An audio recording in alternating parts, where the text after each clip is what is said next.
Hey guys, my name is Joey and welcome to the Artist Coaching Podcast. What's up, Jordi Dazz? Good to have you in the show, man. Yeah, thanks for having me, Joey. Yeah, sure. It's been a while. It's been really a long time, actually. I mean, I think it's been like 2 years. Yeah, well, at least, yeah. I mean, like you just said, I think the last time we saw each other was in Ibiza at Ushuaia, and that, as I can recall properly, that was 2014. Yeah. So, yeah, it's 3 years. Yeah, that's it's crazy, man. If you think about the fact that we saw each other so much before.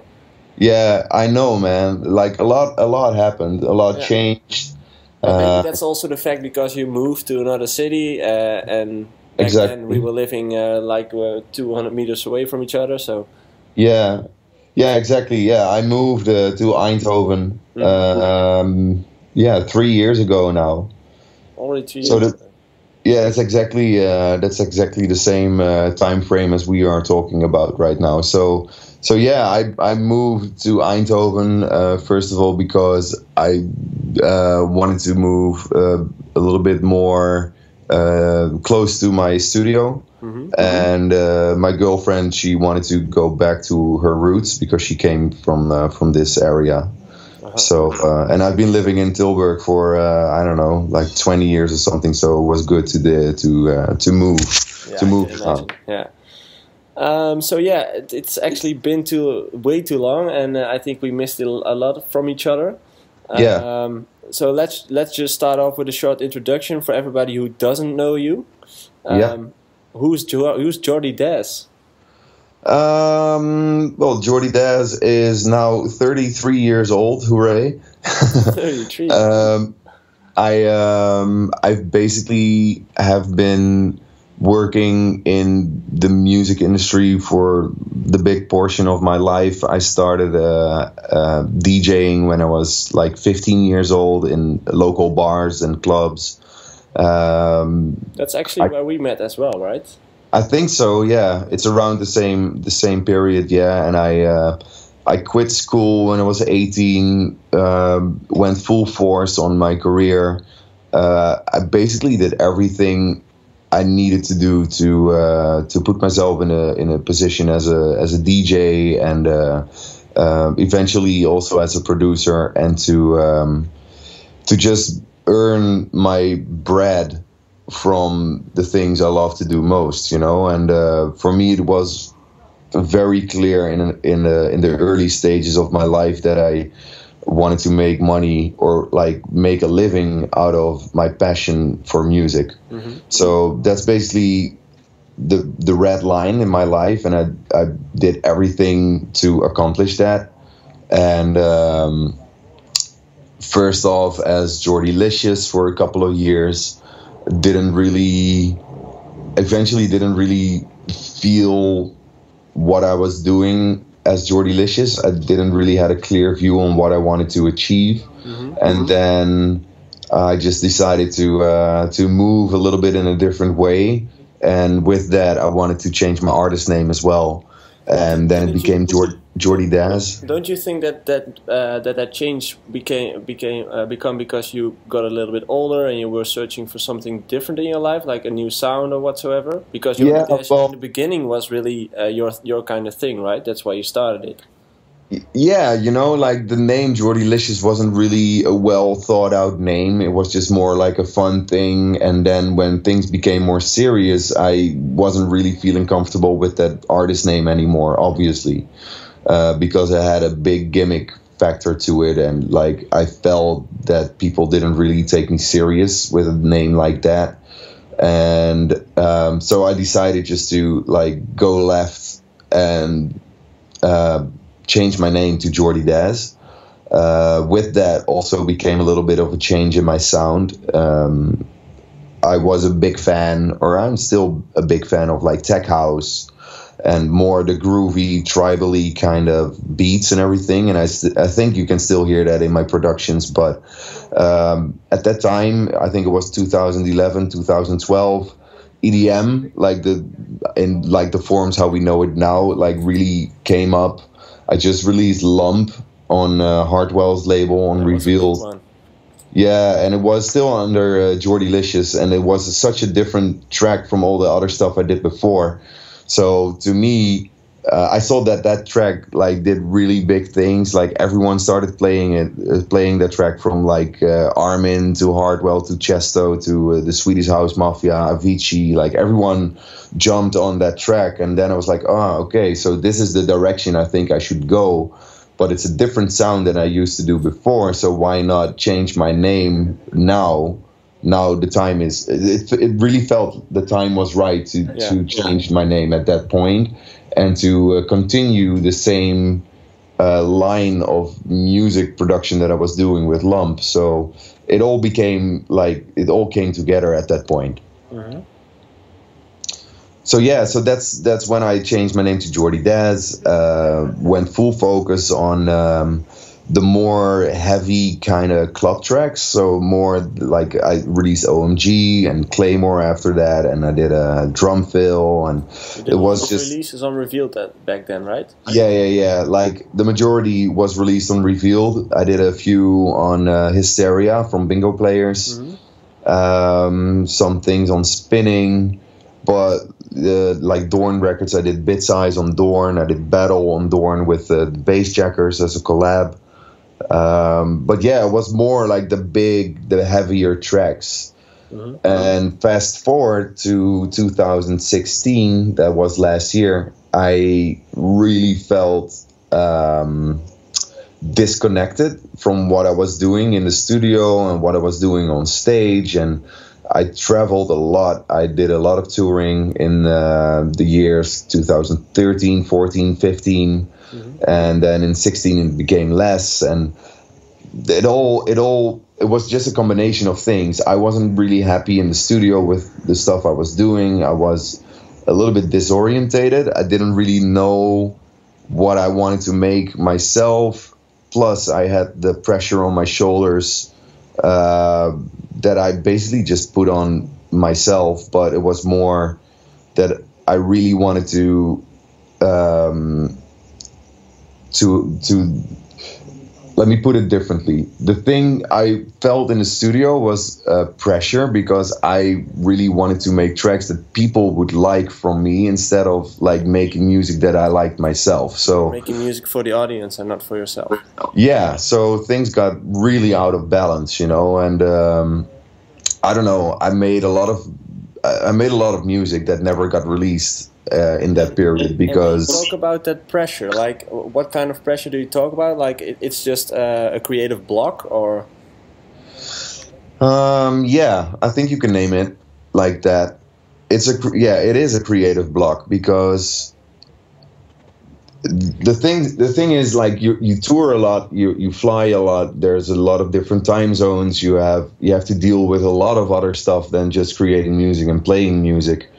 And the traveling, you know, it's just it's like the business side of the whole thing, you know. And I don't know. To me, I just didn't feel comfortable anymore with the thing I was doing at that point. So I really wanted to take a step back and just look at myself from a distance and be honest to myself and be like, okay, is this really something I want to keep doing? Yeah. Or do I have to change something in my life? Or do I still like doing what I'm doing right now? You know, I had so many questions that I really couldn't answer at that time. So it was a pretty tough period for me. Yeah, and this was in 2016. Yeah, like the end of 2015, beginning 2016. Okay. Like how did you find out about these things to know what you're gonna do next? Because I had something similar. I think when I hear you talk about all those problems, I hear things that I had as well. Yeah. So what did you do to find yourself within this industry? It's hard to explain. Yeah, I can imagine. You were looking for, you didn't found yourself, so it was hard for you to start over with a new beat. Yeah, you know, I always started this music thing because I have a passion for music, and not because I wanted to have like private jets and like free booze and all the stuff that comes with it. You know, I mean, that can be fun at times, but it wasn't my intention to be the biggest DJ on the world. You know, I never had that intention. I just wanted to have a good time with music. Yeah. And all of a sudden I got booked, and all of a sudden my tracks did very well. You know, like everything just happened organically. And when I was in the middle of it, I started to think about the things, okay, how can I keep my momentum, you know, and how can I keep, how am I going to stay relevant, and what is my next track going to be, and is my next track needs to be bigger than my last one, and you know, like all. Is this something that you've ever thought about finding help? So someone that could help you with these things, like did you have a management who could help you with this, or like family or friends, or? No, I have like a few good people around me, and one of them is my girlfriend, future wife. You don't even know that. Shit, no. Yeah. Congratulations, man. Thanks, man. In a couple of months, we're getting married. Nice. So. No, but like she has been a big support for me. Like we've been together for 10 years, so she was with me from the beginning, like the whole roller coaster ride, from being nothing to being like a booked DJ and earning money with that and flying all over the world, and you know, like she experienced basically everything next to me, like so on my side. You did find help in like the private atmosphere, but not in the business atmosphere. So not a management or booking. I mean, like my manager at the time. He is still a very good friend of me, and I think he's more. He also already back then was more a friend than my manager, you know. So he is a very well known guy from the industry as well. So he knows what's going on in this industry, you know, and he knows the struggles that like artists can deal with and everything that comes with it as being an artist, you know. So I didn't really felt that I needed help, but I was very fortunate that I had people around me that I could talk to and like discuss things with. But in the end, it was my own decision to take a step back and just not really pull the plug, but it kind of felt like that, you know. Yeah, and that's what I noticed as well, because of course I noticed that you weren't releasing that much music anymore, or that you weren't playing that much anymore. Yeah. So I already had a guess, like something's going on in there. Yeah. But then, like, I think it's 2 months ago, I just saw like you just launched your own label. Hybrid? Yeah. Hybrid, yeah. So what's the story behind this? Well, that's another thing. Like I said, I made quite a lot of music. I had a lot of music on my shelf, and I sent a couple of the tracks to like the bigger labels. Like if I'm going to release my music, it needs to be on a big platform. That's my not my goal. Yeah, it is a little bit of my goal, but it's more like that's the bottom line for me. You know, like I really want to. I think my music is good enough to get released on like good labels. You know, and maybe that's arrogant or whatever, but for me, it's just like I spend so much time in the studio. For me, making everything perfect, so I want to have the perfect platform for my music. You know, and I noticed that like the 3 labels that I sent it to, one of them didn't reply. The other one thought it was amazing, but didn't really suit their style at that moment, which is fine, you know.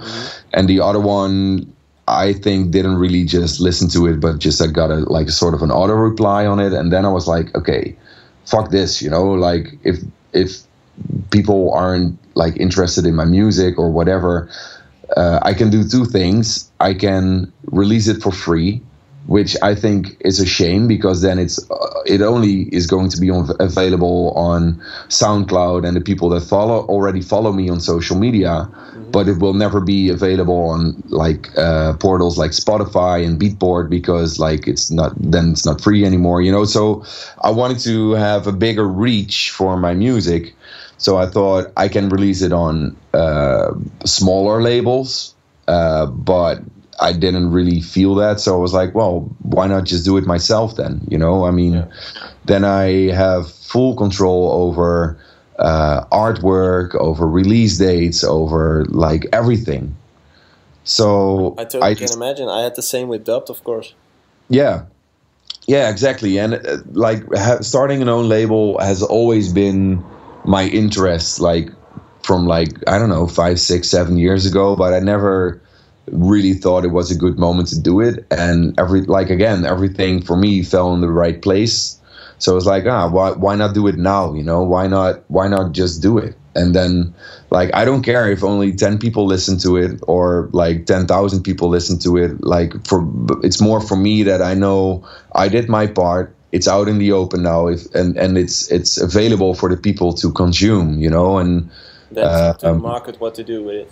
Yeah, and if it only stays on my own hard drive, then no one is ever going to hear it, you know. And I think that's a shame as well, because I spent so much time on it. And I'm, you know how it is when you make music. When you finish something, you're proud of it, and you're just like, oh, you wanna play it to your friends and like, yeah, you know, you wanna spread it with like the people you know, and preferably spread it with people you don't know, you know. So I think.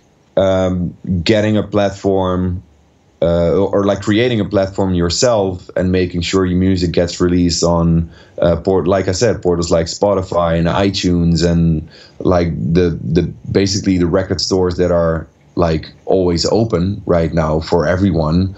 That's the best thing you can do, you know. Yeah. Then there's a bigger chance of people discovering your music than when it only is going to sit on your own hard drive. So, and what's the idea behind the label? Like, is it only going to be Jordi Dazz exclusives, or is there someone else going to release as well?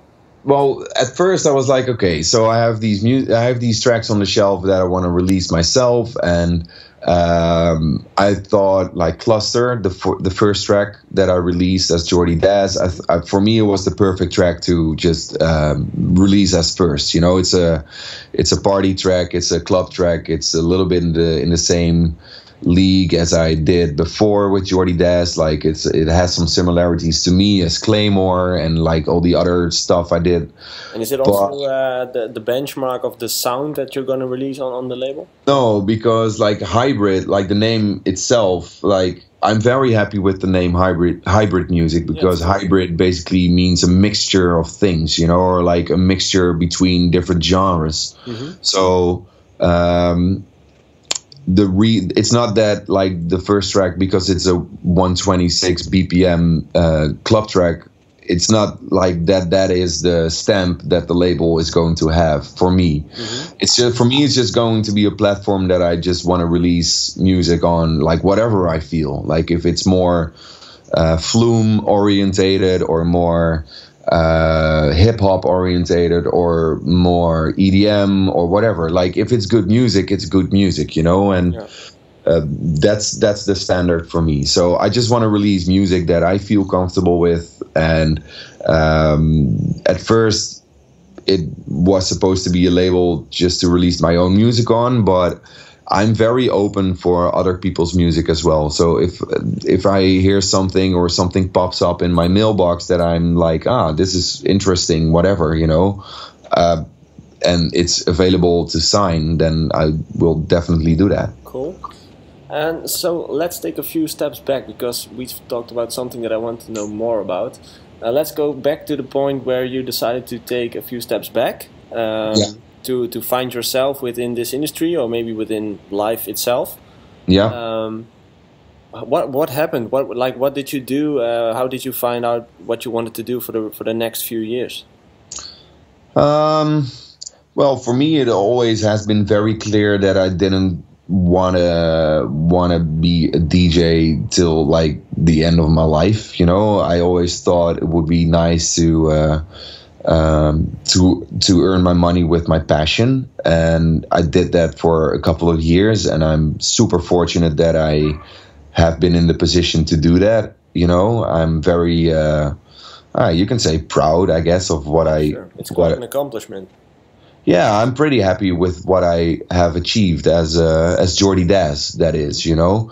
I mean, I've been to places that I would normally never would have ever been to. You know, I've played in front of empty clubs. I've played in front of like 20,000 people, festival stuff. You know, I mean, basically I've seen like the majority of the industry. I've experienced it. You know, and I'm super happy with that. But for me, it became a bit superficial at one point. I can recall one show I did. And it's a fun thing. The first time I played in that club, I think there were 50 people, and then 1.5 years later, I played the same club again, and it was fully packed. It was like 3,500, 4,000 people. So the first thing you think is that I was having a blast, you know, and was having the best time of my life, because now the room was full, and you know, but instead of that, like, I had basically no emotion. I didn't really feel anything when I was playing. Everything felt like autopilot. It was very weird. It was a kind of a big shock for me as well, because I really knew that something was going on, because how could I not enjoy playing in front of a full room of people going crazy on like the music you like to play, and not have any connection with that at that point, you know? So I went back to the hotel, and I really knew something was going on, and I really didn't know what it was, but I knew it was something that I had to explore and had to think about more. And then, that basically was an eye opener for me. So I was evaluating everything that I was doing, you know, like music-wise, career-wise, like the people that I was working with at the time.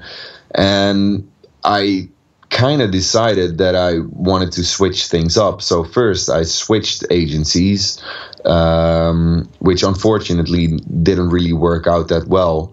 But from that, I decided to like not have an agency at all anymore. And I was thinking about like being normal or something, if you can say it like that, just like trying to find a normal job and just like whatever, you know. I can totally relate to that, man. I've been working in a factory for 6 months just to get back to reality and just to level with society, you know. Yeah, exactly, because it's a weird industry. It's a crazy world, and I'm not. I think you're the same in this. Like I am. Like I always thought I was pretty neutral, and I always knew that things that we were doing were normal, and the prices that we were getting paid for, like playing an hour and a half, were normal. And I was always really. I knew those things were normal, but when I quit it and started working in this factory.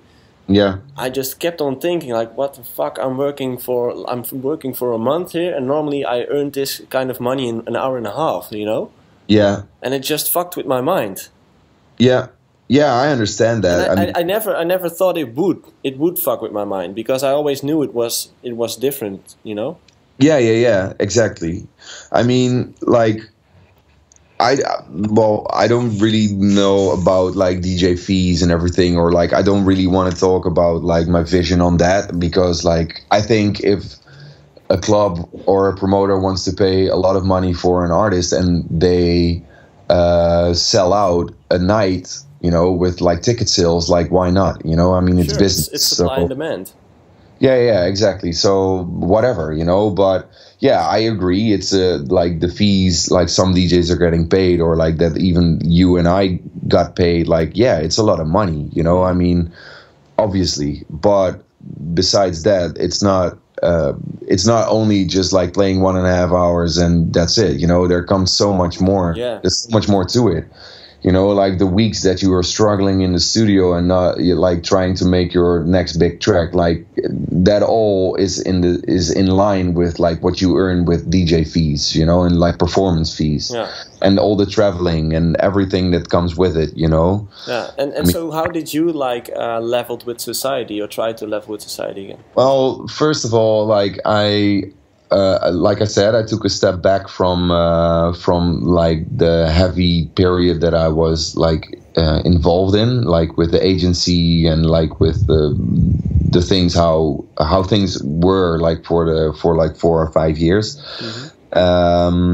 And I, like a couple of years ago, I was already doing artist intros. I was creating artist intros and closing shows for a festival here in Holland called Lake Dance. You know that? Yeah. That's when I saw you making the step towards a new company, it just totally made up to me. Like, yeah, why didn't he do this 2 years earlier? You know?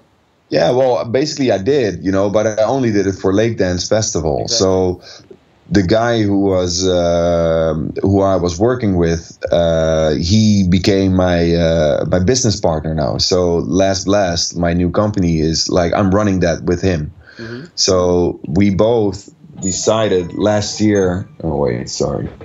Like last year we decided, or like it's a little bit longer ago, like 1.5 years ago, we were like, okay, we've been doing these closing shows and these artist intros for the festival for the last 4 years, and I think we have something cool going on here. Maybe investigate if this is something that we can turn into a business, you know? So basically we just started. And now we're creating shows for. It's not well, okay. Let me explain a little bit what Last Blast is about. So Last Blast is a company run by me and my business partner, and we create shows. So we create the audio for festivals and events. So like I said, it's artist intros, but it's also like a closing show or an opening show for a festival. But besides that, we also do like the full show direction. Like we are basically the show directors on the festival itself. So the last couple of months, I've been more in the front of house than in the DJ booth, you know? You change seats. Yeah, I changed positions basically, because now instead of looking from the DJ booth to the front of house, for the people that don't know it, the front of house is the little space on a festival, most of the times right across the DJ booth at the end of the field, where all the technical people are, like the people that are controlling the video and the lights and the lasers and the pyrotechnicians and the flames and everything. So I switched positions. So what I'm doing now is it depends for like the events we do. But to give you an example, we're working on the full show audio for Electric Love Festival in Salzburg right now. So I just finished the opening show for it. So and that's also something to compare, like a track, like a full production, new production of a track.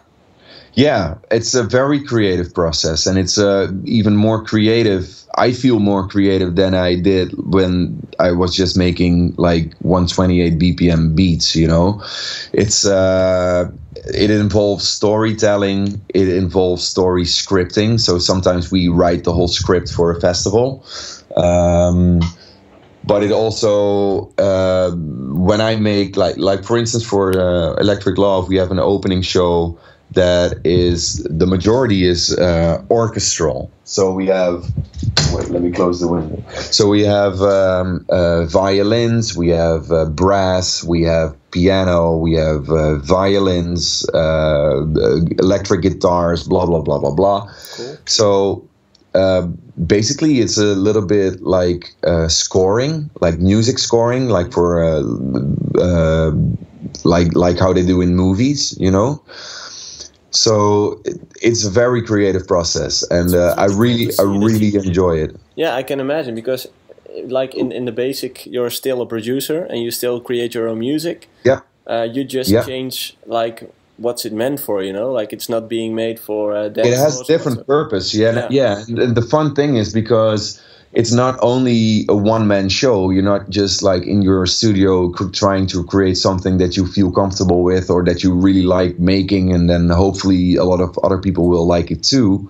But now you have meetings with like the people from the promoters, from the festivals, like, okay, what is the story you guys want to tell with your opening show. You know, what is the DNA of your festival? What is your story? You know, and what is it that you want to, what message do you want to give to your crowd? You know, and then sometimes they come up with a script, or we come up with a script, and then we have voice actors like recording all the voiceovers for it, and then I create music that fits the voiceover and then builds up to a certain degree that fireworks can go off. You know, I mean, cool, yeah. It's everything combined. So when someone, for instance, in a voiceover says like, it started with a little spark, that's one of the lines that we have in Electric Love right now. And then I created a little sound design thingy that sparks, you know, and then the lights and the video guys can create content for that little spark moment that really like is in line with what they are saying. You know, everything is combined. It's all especially for like the atmosphere and like the feeling behind it.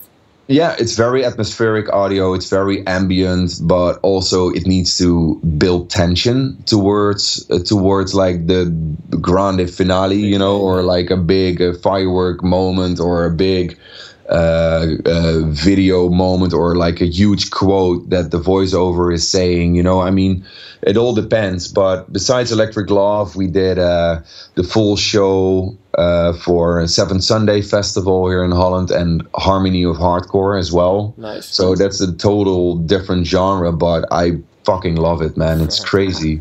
It's great to hear that you're so excited, man. Yeah, I mean, like, I'm still fortunate enough to be able to create music.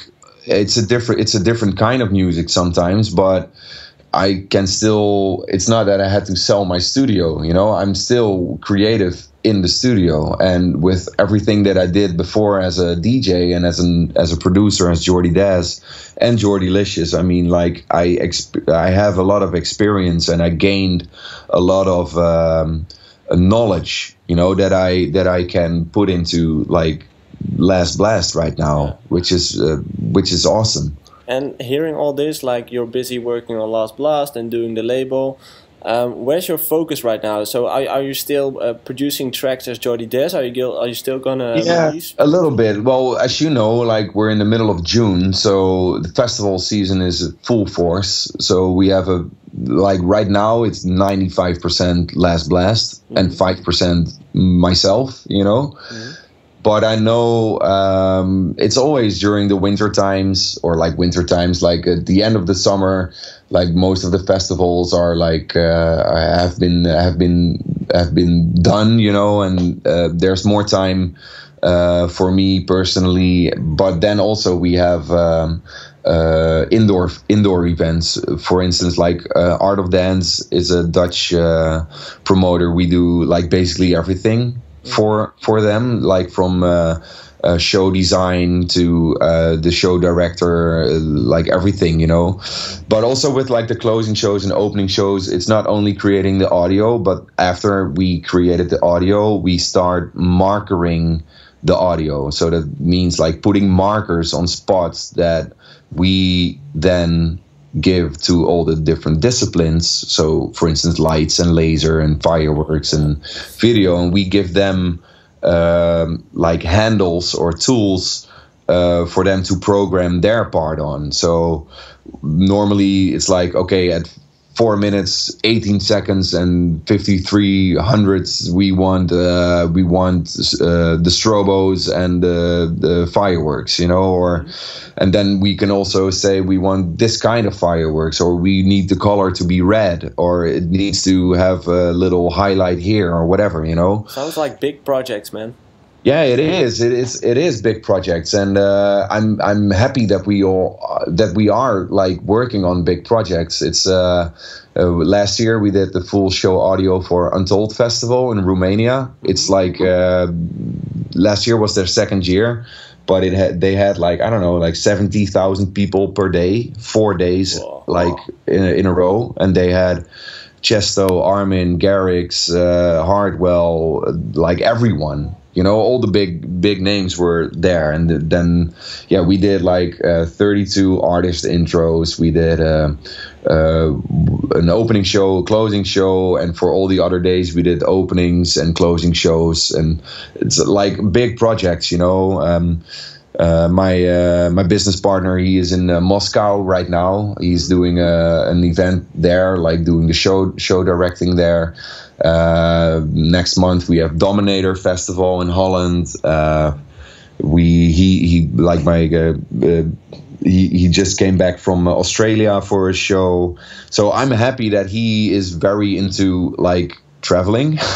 Yeah. So I can stay here and he can like travel the world right now. So it's a perfect balance between us. And it's a great thing that we can do this together on a skill that we're already working on. So. Yeah. So the focus for now is on Last Blast because it's really busy, and when it gets like a little bit more quieter in the end of the year, you'll probably do a bit more on Jordi Dazz. Yeah, maybe, you know, I mean... No plans. There's no plan, there's no pressure, okay. And that feels very, very nice. I have quite some tracks on the shelf. Some need some work, some need to be finished, some are already done, and like I don't know. It's just I like to sit on them for a while and just see where everything will go. Cool. Sounds like you finally found your place, like where you should be right now. And yeah, for now. Yeah, you know, you keep on evolving as a person, so it could be different in 5 years, you know. But you never know. You need to do what you would like to do right now. Yeah, well, right now we both. We really feel that Last Blast can grow so much more, you know. I mean, it's like we're happy with the project we're doing right now, but yeah, eventually we would like to have a company like with like actual like workers, you know, and just like creating stuff like from within our own company, like with our own video guys and our own light programmers and, you know, like that sort of stuff. Really building. But I think we started exactly a year ago, like 13 months ago. So I'm super happy, like what we already accomplished so far, and it seems that we're in it for a long run. So let's see. Cool, man. It's great to hear, and it just really surprised me that, like I already told, I always was guessing like there's something going on, but I just never knew what exactly. Yeah. And it's been surprising for me to hear that you've had quite some similar things that I have had as well. Yeah. But it was really nice to talk to you again and just have a small talk about what's going on and what you've been doing lately. Yeah, man. And I think the moral of this, of like my story, at least, is that it's not only about. There's so much more than just being a DJ and a producer, you know. And I understand that it's very interesting for like the younger generation, because like when back in the day everyone wanted to be like a race car driver or like whatever, you know, everyone wants to be a DJ now, you know. And I understand it because it's from the things that people can see on social media, it's like the best life you could ever wish for. And maybe it is, you know, maybe it is the best life you can ever wish for. I don't know. But I never got onto the level of like the Hardwells and the David Guettas, and like it wasn't my intention at all. But like I never experienced like that sort of fame, which is fine. I'm good with that, you know. But what I want to say is that there aren't that many people that achieve like those accomplishments, you know. So as a young aspiring producer or DJ, just look at what else the industry can provide you, you know. I mean, it's not only about DJs and producers, you know. There's so much more in this industry that is super interesting, and I really like enjoying being in a front of house, like working together with different people, like in a team, you know. Because like everyone in that front of house, from the audio engineer to the lighting guy to the video programmer to the guy who does all the fireworks, everyone is creative, and everyone is creative in their own way, you know, and that inspires me a lot, because how I like to talk and to discuss about like different audio things or equalizers or compressors, blah blah blah. They have the same with lights, you know, and they have the same with laser. They also have a lot of passion for what they are doing. Yeah. And that is just like the best fun. That gives me a lot of energy, you know, and I wanna understand why they are when they have programmed a specific thing in a closing show with lights. I want to know why they programmed it like the way they did, you know. I want to understand their vision. Yeah. And like spar about that and talk about that. From, hey, why don't you change this into that, or why did you choose this? You know, and that creative process is just it's very interesting. And I think the fun thing is when I hear you talk about this, like that you find these things interesting. It's like it feels so normal to me that you're saying this, because how I know you as a person, you've always been into like the techie stuff and the things within, you know, like the specifics and all the tiny little details, and even when it came down, and I'm a fucking geek. Yeah. In the end, you maybe are, you know. So it really adds up for me to hear you say that you're at your place right now. Yeah, I am, and I'm super happy, and I couldn't be any happier, you know. And yeah, and I don't like. I have a different perspective on things. I don't really care about like that, what people think anymore that much, you know. And that's a big pit you can fall into as well when you're an artist, you know. When people say shit about you, or like they dislike your records or whatever. Like right now, I don't give a fuck. You know, if they don't like it, then they don't like it. Whatever, right? Yeah, exactly. It really is. Yeah. Well, nice, man. Yeah, like I said, thanks again for having this chat, and it's great to talk to you again and to hear everything's going well with you. Yeah, man. Thanks. Congratulations on the missus. Yeah, thanks. Thanks for that as well. Yeah. And. Yeah, thanks again, and maybe speak soon, man. Yeah, we're going to talk to each other very soon, I'm sure. Definitely. All right, thanks, Joey. Bye. Bye-bye.